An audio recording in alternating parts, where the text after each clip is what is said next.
Hey guys, Peter from Simple Studio here. Today I'll be going through how to make textures or glitch effects that you can hear in a lot of minimal and tech house tracks these days. Sometimes when you come to finish a track, there may be an element missing or a hole in the track that you need filled. And I find in these genres a lot of the times it comes down to these textures or glitch effects, which I'll go over. Before we get started, please don't forget to subscribe to our Patreon. Links in the description for the project file and samples of this tutorial and any others on the channel. So jumping right in, I've made 3 glitch effects here, all of which have a different effects chain. The first one, I've thrown an arpeggiator on here, sort of first in the chain, followed by a sampler. Now in the sampler, I've selected the slice mode and thrown a percussion loop in there, which I've just found in one of my sample packs. Now that sounds like this.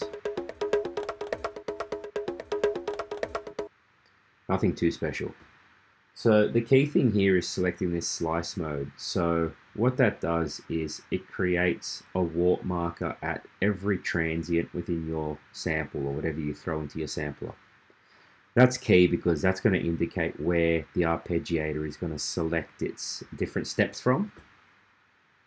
So having done that, what I did next was I threw a Max for Live effect called LFO on this chain.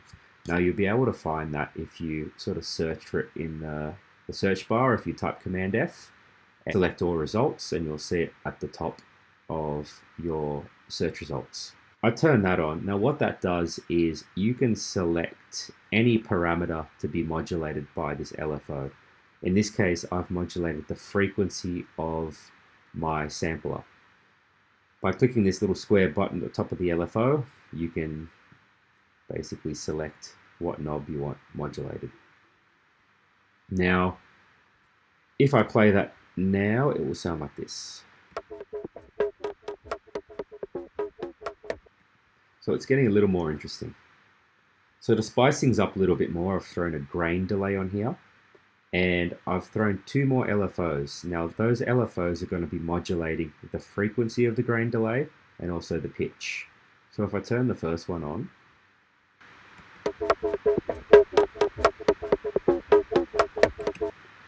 and then turn the second one on,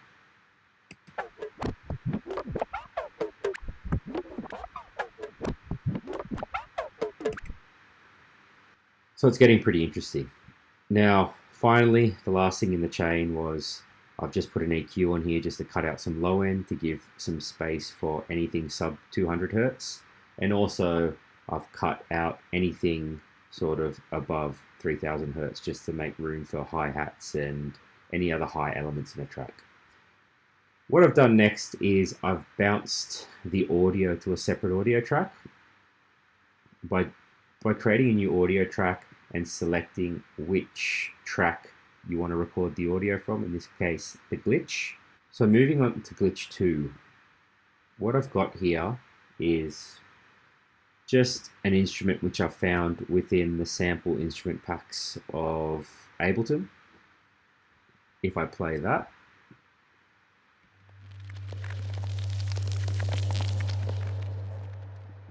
all it is a single MIDI note on G, which is just held for the whole length of the bars.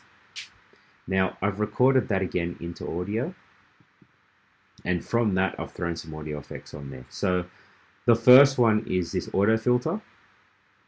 Now what I've done is I've boosted the amount of the LFO and changed the shape to random. I've also dropped the frequency back and given a little notch bump in the resonance. Now that's going to sound like this.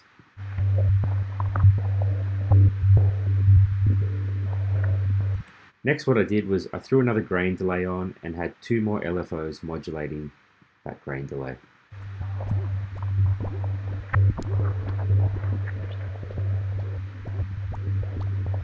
Finally, I threw an EQ8 and a Kicstart on there. Now, Kicstart is a third-party sidechain compressor. You can use Ableton sidechain compressor or any other sidechain compressor that you have. They'll all do the same thing, more or less. The final result sounds like this.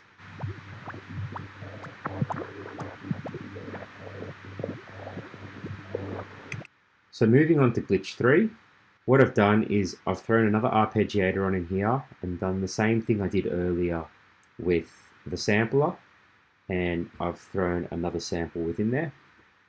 Now, I haven't thrown any effects after this. What I've done is I've recorded it straight to audio.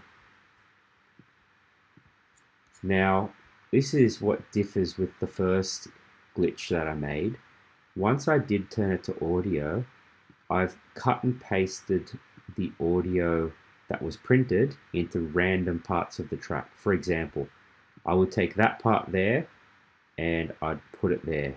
And then I'd copy and paste that part again and put it there. And that one I might reverse, for example. Now, by doing that, the original sound sounded like this.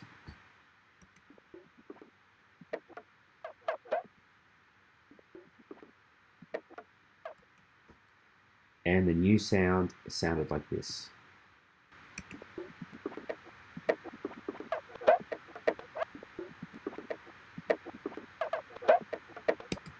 I find this a really good trick when you don't want your textures sounding very repetitive or in a 2 or 4 bar loop. This gives tracks a lot more interest and helps develop things and keep things a little less boring. So that's it, guys. If you have any questions, feel free to send us a message, and don't forget to smash that subscribe button. Peace.